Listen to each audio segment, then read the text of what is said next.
Well, hello there. We're glad to be with you today. I hope you will enjoy our program, and we trust that you'll learn something valuable that you can use and bless yourselves with. So I'm going to let everybody know what we're making. Okay. We're making gravy. All right. And this is my papa. I'm Naomi. Welcome to my kitchen. Today we're making gravy. Delicious, smooth, the best gravy you'll ever eat, right? Okay, we can go with that. We can go with that. Very good. All right, you ready to get started? Let's do this. All right. So I'm going to tell everybody who's watching about you for just a second. Okay. This is my papa. I love him. And he is a retired culinary instructor from the Culinary Institute of America in Hyde Park. Yes. So I got a little bit blessed because my dad was a chef and my granddad was a chef. So we come by cooking honestly, don't we? Yes, that's it. Absolutely. I knew Thanksgiving was coming, so I asked my papa if he would teach us how to make gravy. Right, that's what we're going to do today. Yeah, our family is actually pretty famous. Our gravy is considered some of the best gravy ever. So we're going to actually have two videos today. It's going to be a two-step part. The first part, we're going to teach you how to make the most important part of gravy, which is the roux. And the second part, we're going to go over all the little tricks to make really good gravy. Very good. Yes. So, Papa, I'm going to let you have the camera. Okay. And I'm going to be your sous chef. All right. All right. Now, remember, folks, we're going to try and keep this very simple so you can follow it with no real strength, no real struggle.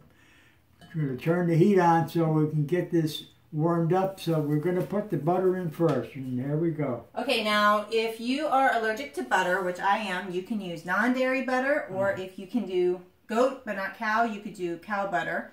And how much of this do we need? We're going to use about half a pound. Half a pound. Okay. I kind of forgot to cut this up, so I'm just going to throw it in chunk by chunk.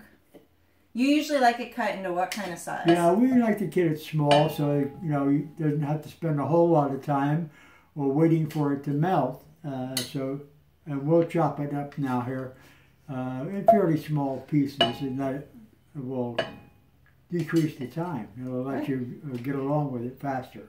And what's the other ingredient that you need for the other thing we're going to need the flour. It's going to be equal amount of butter to flour. So 8 ounces of flour. 8 ounces flour. And if, of course, like me, you're gluten-free, you're going to want to use a good cup-for-cup gluten-free flour. Excellent. Now, if it's a flour that already contains a binder in it, it's probably going to work for this recipe. It really wouldn't work as well if you did just a rice flour or something like that. Right. You want a cup-for-cup flour for this particular recipe. Very good. So I've got some of that here, pre-measured, 8 ounces, right? Right, half a pound. that's correct. Now, do I put it in now, or do I wait till till we're going to wait till the butter melts now. So we'll take a wooden spoon, and I like to use the wood because it doesn't scrape the pan. Okay. And we're using a heavy pan. Is there a reason for that? Yeah, it works better now for the flour to mix. Takes the time. The thin pan, if you have a very thin pan, you're going to have to be very quick and move your hands very quickly so it doesn't burn on you or get, out of hand. Okay, and we're going to let it melt on what, medium heat? I think medium's good today. Okay. Yes, that's great. It's a little bit cold in our house today, so we turn it up a little bit. Yeah, here we go. Just a few more minutes here. All right. Yes. Yeah. Now, a roux is the basis. It's the thickener that you use in gravies and sauces. I eat it. I'm not going to lie. When I was little, I used to sneak in the fridge and eat it. Now they sell something very similar, and they call it cookie butter. Okay? But it's basically melted fat and flour. And why does a roux work so well for thickening sauces and gravies smoothly? Yes, that's a good question. Actually, this will now be a cooked product. Okay. So what you're doing is adding a cooked product to a cooked product, and that will blend better, number one. And of course, it develops the taste much better. Whereas if you use other ingredients like a whitewash, now you have flour and water, you have a raw product that you're adding to a cooked product. And then you'd have to wait at least 45 minutes, maybe even an hour in some cases, For it to cook. For that to cook out and blend. Right. And we don't do that with gravy. No. Let's be honest. We just boil it up and dump something in. Yeah. So a lot of times when you have a gummy gravy or a pasty gravy or a lumpy gravy, it's because you haven't taken this step. Right. And then also the fat in the roux carries the flavor of the gravy. So you don't want to skim off too much fat. You don't want to get rid of too much fat. Right. The flavor in a gravy is the fat. So here we are. Now we're ready. Here we go. We're going to add flour all at once. Yeah. And we're going to mix it around carefully so it doesn't splatter up on you, but you'll be able to understand that after a while. Even if you make the mistake of doing it the first time, you'll learn quickly. And I'm gonna tilt the pan and try to show you what it looks like at each stage. Okay, so this is the first stage. Let's do that. Okay, it is going to look kind of like, what would you say? That looks kind of like lumpy pancake batter. Yeah, that's good. Okay. That's very good. As it cooks, the lumps are going to cook out, okay? So you want to just keep stirring.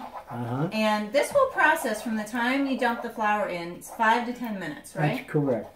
Okay. Now, you might be tempted to use a wire whisk, but don't do that. Don't do that. It's not necessary. Okay. Because all this flour and butter will mix and smooth out anyway under the heat. It's not a problem that way, okay? Sounds good. Now this happens very, very quickly, this whole process. May I show them this next stage? Absolutely. Go right ahead. Okay, so the next stage is going to look, can you see that? Nice and smooth. Like custard, okay? It's going to be a buttercream yellow, and if I smell it, it's going to smell like nothing. Okay. There is a raw flavor, actually, sometimes. But you want to keep this, you're eventually going to develop this into a hazelnut smelling flavor. But the only thing I can have that smells like hazelnuts in this house. Now, as it's heating up and it's starting to get, it's starting to boil, I can smell that it's starting to smell like cheese. That's right.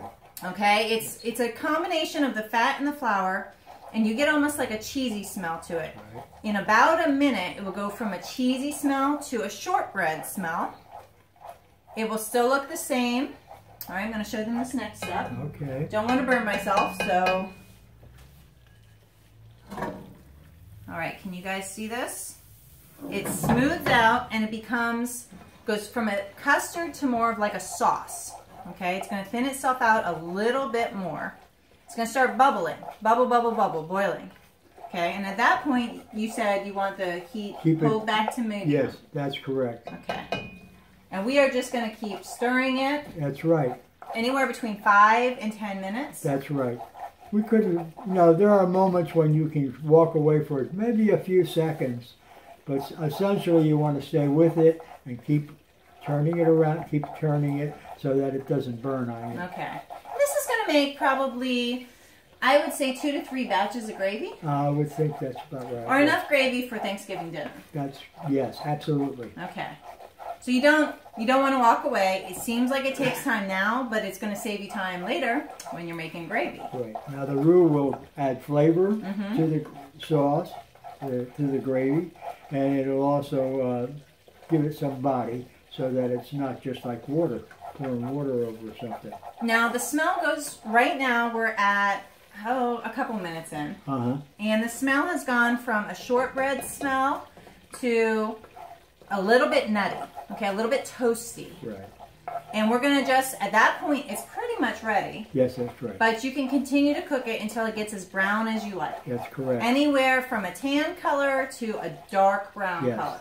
You don't want it to go much further than that or it's going to be burnt, okay? And then you'll have burnt flavored gravy. I think we're going to put this off to the side right now. And we're going to show them what it looks like. You're going to pour this into a container. And you're going to let it cool. Right, that is it. Okay? And we're going to show you what it looks like once it cools down. Because I have some we made earlier. Magic of television. It looks kind of like, what, peanut butter? That's it. Okay, can you guys see that? It looks like cookie butter or peanut butter. All right, and I wish you could smell this. It smells like heaven in a jar.